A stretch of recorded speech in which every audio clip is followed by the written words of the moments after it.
सबसे बड़ा प्रबलता एक संत की होती है कि वो स्त्री को मां कहकर संबोधित करता है, मातृत्व भाव में देखता।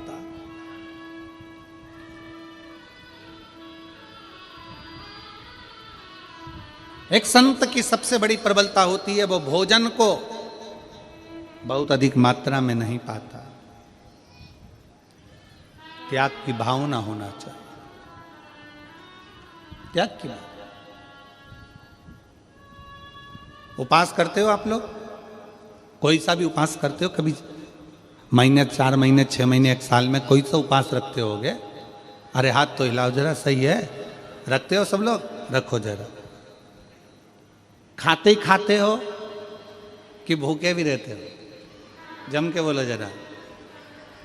थोड़ा भूखे रहते हो।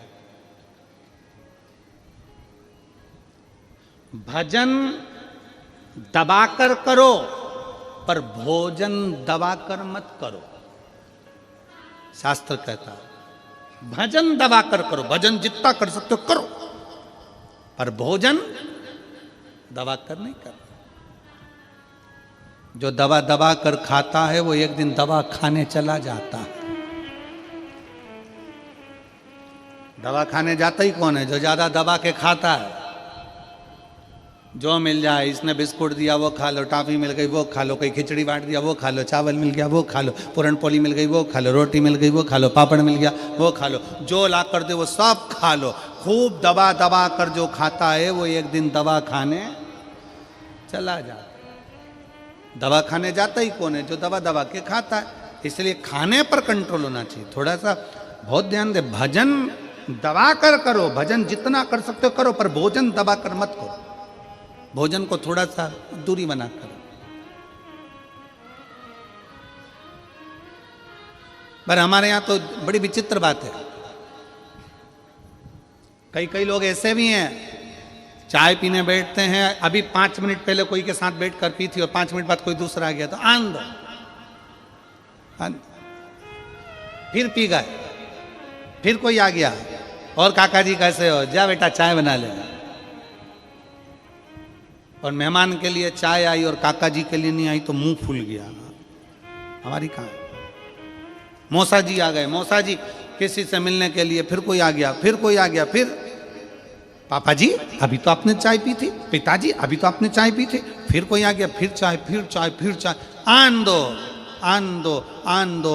शाम के 7 बजे फिर पेट में एसिडिटी होन दो, होन दो, होन दो, होन दो।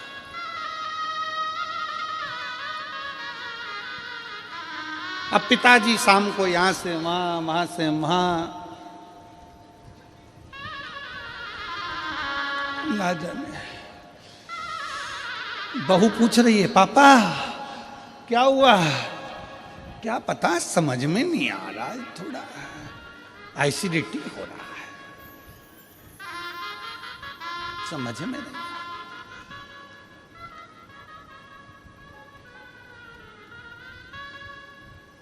2 बजे रात तक अच्छे से सोया, 2 बजे के बाद फिर जाग गया। पत्नी ने पूछा क्या हो गया? एकदम उठ के बैठ गए। पता नहीं, दबा दबा कर खाया, इसलिए अब पेट भी दबाना पड़ रहा है। खूब दबा, थोड़ा कंट्रोल, थोड़ा कंट्रोल बहुत जरूरी है। अपनी इंद्रियों पर संयम करना बहुत जरूरी है। जब आप और हम अपनी इंद्रियों को संयमित करेंगे तो ये निश्चित है व्रत का फल मिलता जरूर है। जो उपास कर रहे हो इसका फल मिलेगा। संसार की प्रत्येक, तो जहां नेध्रु मुनि, नेध्रु ऋषि, जिनके सामने शारदा आकर खड़ी हो जाती है, नेध्रु ऋषि,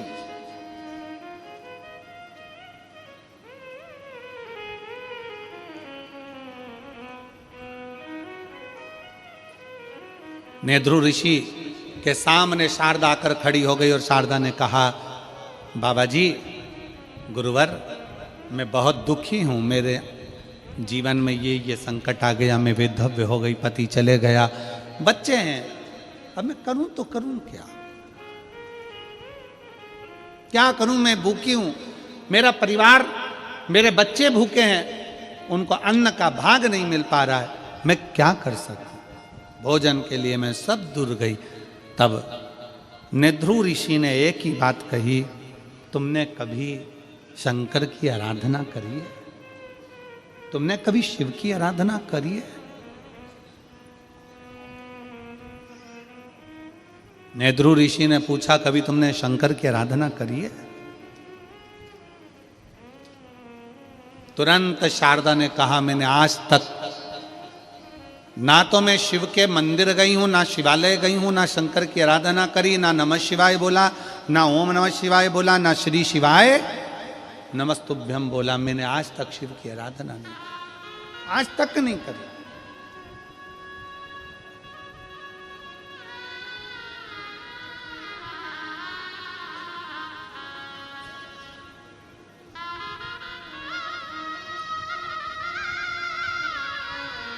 क्या तुम्हें किसी ने बताया नहीं?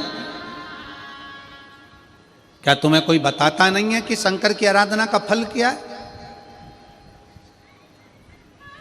मेरी जितनी जीजियां बैठी हैं, मेरे जितने जीजा बैठे हैं, जितनी मेरी बेटियां बेटाएं, जितनी मेरी माताएं यहाँ बैठी हैं, जितने मेरे भाई बैठे हैं, उनसे एक निवेदन करूंगा कि आपके घर के पास में आपका कोई रिश्तेदार अगर दुखी है, तकलीफ में है, तो उसको एक बात जरूर कहा करो कि तू शंकर जी के मंदिर में जाकर एक लोटा जल चढ़ाना प्रारंभ कर, मंदिर में साफ सफाई करना प्रारंभ कर, बाबा तेरे को देगा,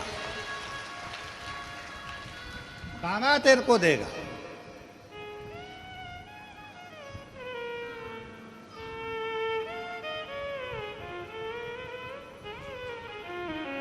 जाओ, घर के लोगों से कहो कि मंदिर जाएं। पर कई लोग ऐसे हैं जो पक्के में मूर्ख हैं, उनको कितना ही सिखा लो तो भी वो भगवान की शरणागति ग्रहण नहीं करते। और इनको अगर कोई फालतू का व्यक्ति मिल जाए और फालतू की बात कर देना तो ये बड़े सुखी होते हैं। फालतू की बात, अच्छी बात इनको नहीं सुहाती।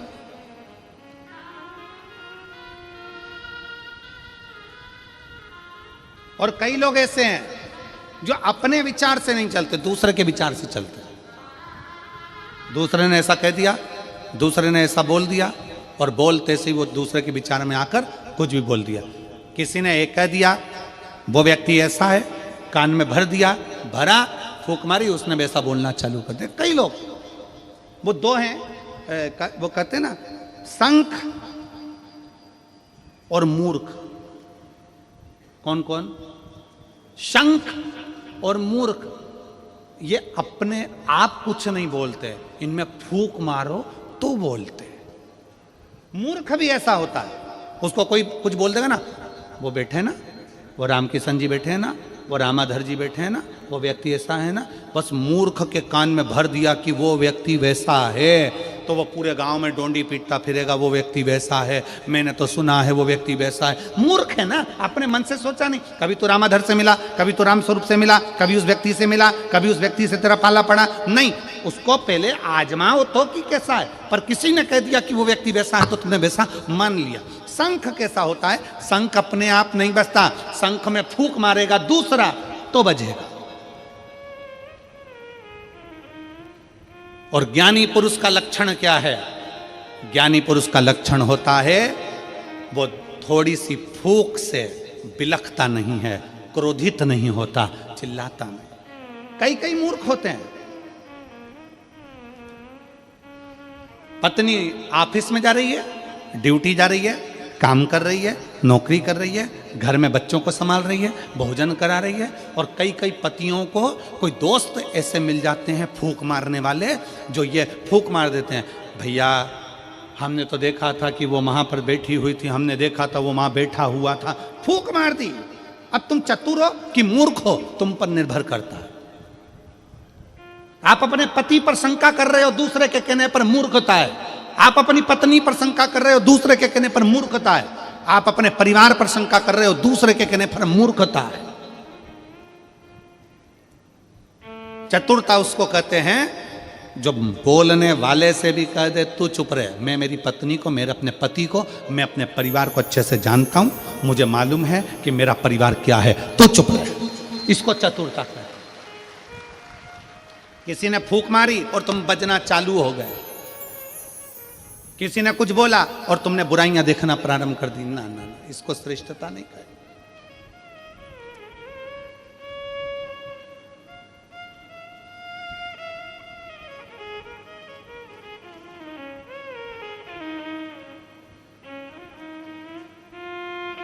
इसको श्रेष्ठता नहीं कही।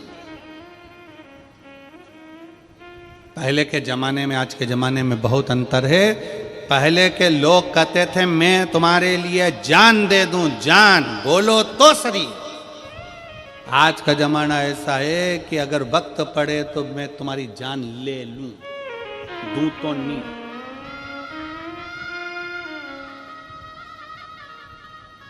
एक लड़की लड़के से कह रही थी एक बार अपनी शादी हो जाए, मैं पूरे घर को स्वर्ग बना दूंगी, तुम चिंता बिल्कुल मत करो।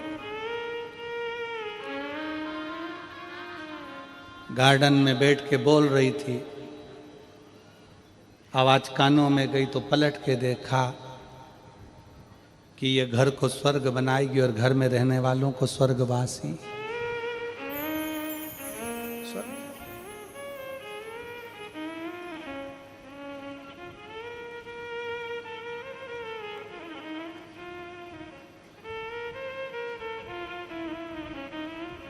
तुम्हारे घर में एक आध बड़ा फंक्शन हो ना, 25-50 मेहमान आए हो, बहुत सारे रिश्तेदार आए हो और तुम्हारे कोई जिससे बहुत अच्छी पटती हो और वो तुमसे कह दे मैं तो तेरे लिए कुछ भी कर सकता हूं, मैं तेरे लिए कुछ भी कर सकती हूं, तुम बोलो तो बस एक बार, मैं तुम्हारे लिए सब कुछ कर सकती हूं, सब कुछ कर सकती हूं। जो तुमसे बोले ना मैं सब कुछ कर सकती हूं, उसको फोन लगा के बोल दो बर्तन पड़े मान देगी, पड़े बहुत सारे, सब कुछ कर सकते, मैं तो प्राण दे दूं ना।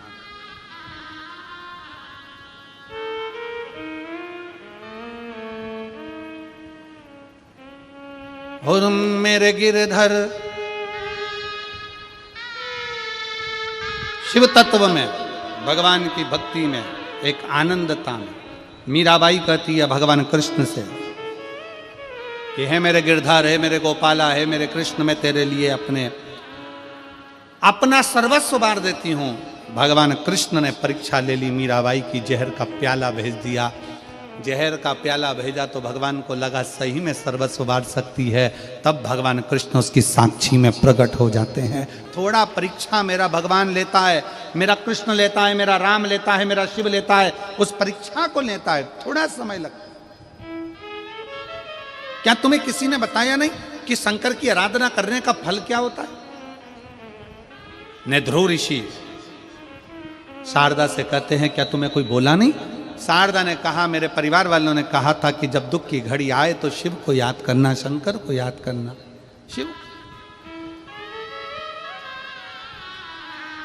तो क्या तुमने शिव को याद नहीं किया? क्या तुमने शंकर को याद नहीं किया? किया। मैं थोड़े दिन भगवान के मंदिर गई, थोड़े दिन मैंने भगवान का भजन किया, थोड़े दिन मैं भगवान के मंदिर गई, फिर मैंने मंदिर जाना छोड़ दिया। क्यों? भगवान ने मेरा सुना ही नहीं। नेध्रु ऋषि ने एक बात कही, जितने शिव भक्त यहाँ कथा सुन रहे हैं, जितने शिव भक्त यहाँ पर बैठे हुए हैं और जितने शिव भक्त आस्था चैनल पर कथा सुन रहे हैं, फेसबुक यूट्यूब पर कथा सुन रहे हैं, बड़े ध्यान से सुनना। नेध्रु ऋषि ने पूछा तुम्हें तुम्हारे रिश्तेदारों ने कहा था कि शंकर के मंदिर जाओ तो तुम गई थी? हाँ गई थी। कितने दिन?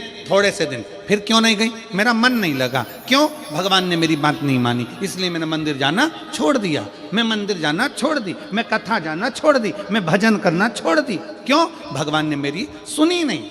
नेध्रु ऋषि ने कहा ओ मेरी माँ,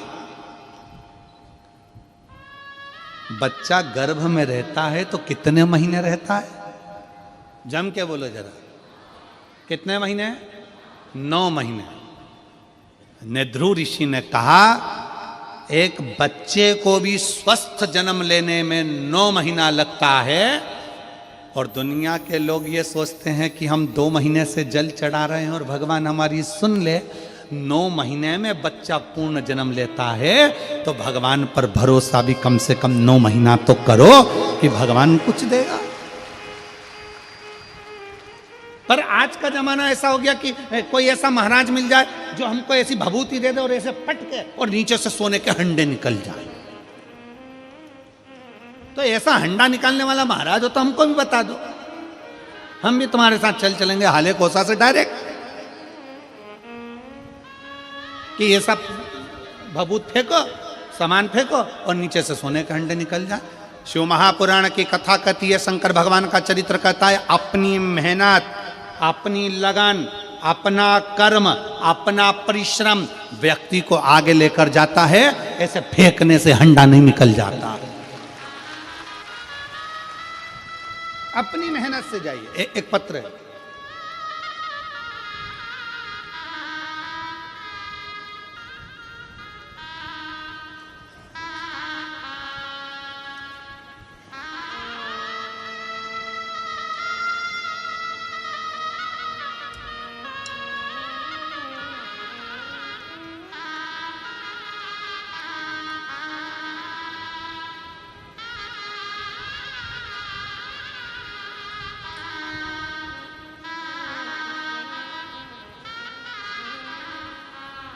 मेरा नाम युगेश्वरी साहू है। मेरे पति का नाम कैलाश साहू है।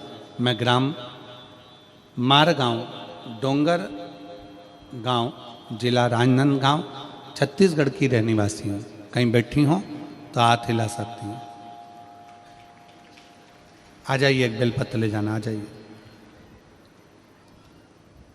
मेरी शादी 2003 में हुई, तब मैं अपने गांव शिव मंदिर जाती थी। मंदिर सुना पड़ा रहता था गुरुदेव। आज मैं आपको धन्यवाद देती हूं कि सारे सुने मंदिरों में आज भीड़ लगी है। ये शिव की कृपा है, शंकर की उदारता। गुरुदेव, 2018 में मेरे शरीर में गांठ हो गई। तब मैंने सुना था कि पंडाल में बैठकर कथा का रसतत्व ग्रहण किया जाए तो बाबा सब हल निकालता। हमने पहली कथा हाले कोसा की पुराण कथा पंडाल में सुनी और 2018 से जो गठान थी वो गल नहीं रही थी। डॉक्टर ऑपरेशन का बोल रहे थे। बाबा की कृपा से शिव पर जल चढ़ाकर जल पीना प्रारंभ करा। आज मैं बाबा को धन्यवाद देने के लिए इस हाले कोसा की भूमि पर आई हूँ, क्योंकि इसी भूमि पर मैं पहली बार कथा सुनकर गई थी। बाबा की कृपा से मेरी गठान पूरी गल चुकी है। मैं बाबा को यहाँ धन्यवाद देने के लिए आई। शिव तत्व है। एक पत्र और है,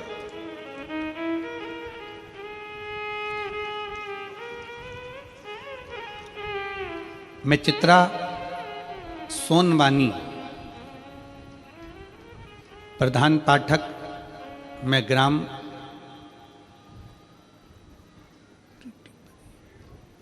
जरा पढ़ के सुनाओ रे।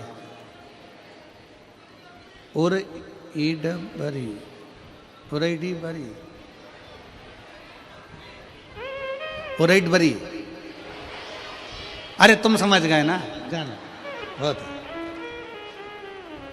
पोस्ट नावा गांव, डोंगरगढ़, जिला राजनांदगांव, छत्तीसगढ़ की निवासी हूँ। कहीं बैठी हैं आप? ही हैं। श्री शिवाय नमः। आ जाओ, एक बेलपत्र ले जाना, आ जाओ। गुरुजी, पहली बार जब कथा सुनी थी, एक साइकिल लेने की भी औकात नहीं थी। गुरुदेव, एक साइकिल लेने की भी औकात नहीं थी। हम एक साइकिल ले पाए ये भी नहीं जान सकते थे।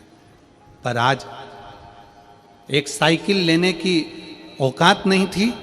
आज भोले बाबा की कृपा ऐसी है।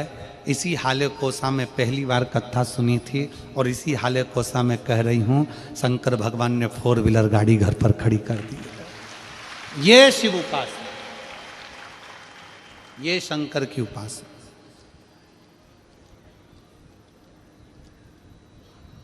एक लाइन अच्छी लिखी है, कि भोलेनाथ दया करना, मैं तेरे भरोसे, मेरे बाबा दया करना, मैं तेरे भरोसे, ना घर के भरोसे हूँ, ना परिवार के भरोसे हूँ, ना घर के भरोसे हूँ, ना परिवार के भरोसे हूँ, मेरे बाबा दया करना, मैं तेरे भरोसे हूँ। भोले बाबा दया करना, मैं तेरे भरोसे, हम उसके आश्रित हो।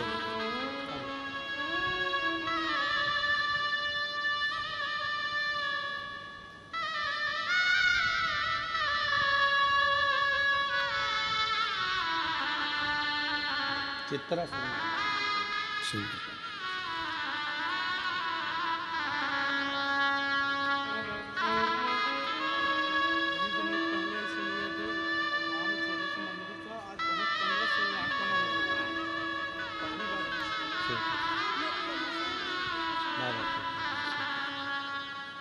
शिव तत्व है शंकर।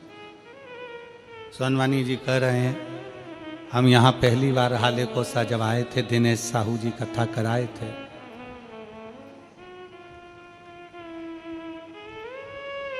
दिनेश साहू के पूरे परिवार को हम बहुत बहुत साधुवाद देते हैं। साहू जी आपके पूरे परिवार को साधुवाद है, बहुत बहुत धन्यवाद। ना जाने कितनों के चेहरे पर ये शिव महापुराण की कथा प्रसन्नता देती है, उसका पूरा फल आपके परिवार को प्राप्त होता है। ये शिव तत्व, ये शंकर, ओ घड़ी शंकर। वो कह रहे हैं हमने पहली बार कथा इसी हाले कोसा में सुनी थी और बाबा से प्रार्थना करी थी। हमने ये जानकर सुना था कि लोग कहते हैं कि पंडाल में बैठकर कथा सुनने का फल मिलता है।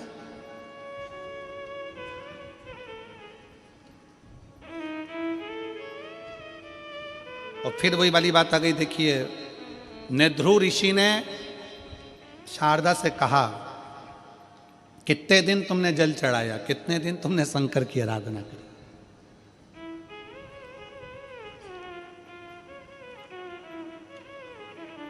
कितने दिन?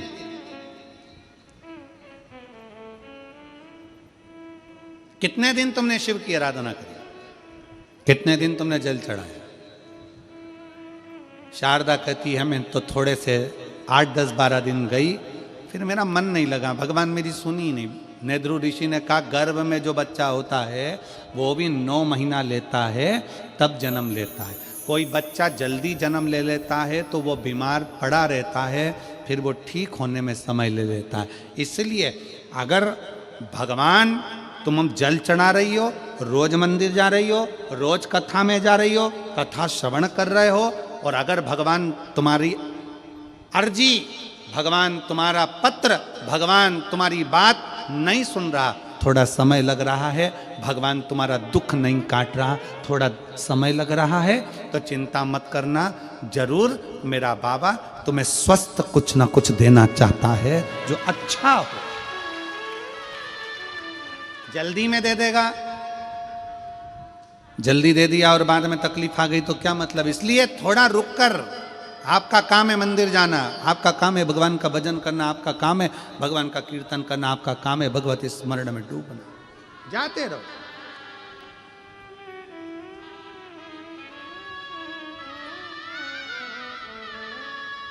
हमें क्या चिंता करना। जब शंकर का हाथ मस्तक पर है, शिव का हाथ जब अपने मस्तक पर है, तो चिंता किस बात की? क्यों?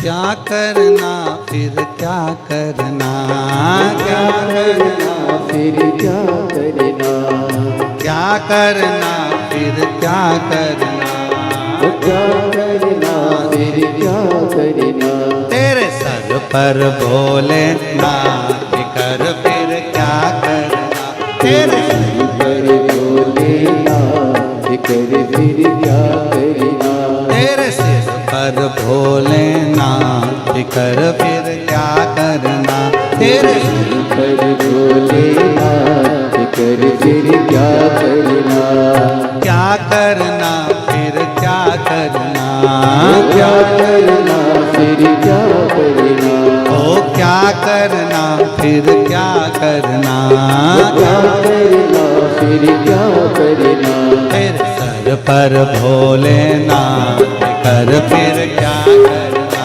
तेरे पर भोलेनाथ कर फिर क्या करना, तेरे सिर पर भोलेनाथ कर फिर क्या करना, तेरे तेरे पर भोलेनाथ कर फिर क्या करना। बड़े भाव से दोनों हाथों से ताली से देते हुए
फिर क्या करना, वो क्या करना फिर क्या करना।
जन शिव कथा सत्संगी, जो जन शिव कथा सत्संगी, जो जन शिव कथा सत्संगी, जो जन शिव कथा सत्संगी, जिनके सहायक श्री बजरंगी, जिनके सहायक श्री बजरंगी, वो तुल बल के नाम कर फिर क्या करना, वो तुल बल के नाम कर फिर क्या करना, क्या करना फिर क्या करना, क्या करना फिर क्या करना, ओ क्या करना फिर क्या करना, क्या करना फिर क्या करना, तेरे सिर पर बोलेगा कर फिर क्या करना, तेरे सिर पर बोलेगा कर फिर क्या करना।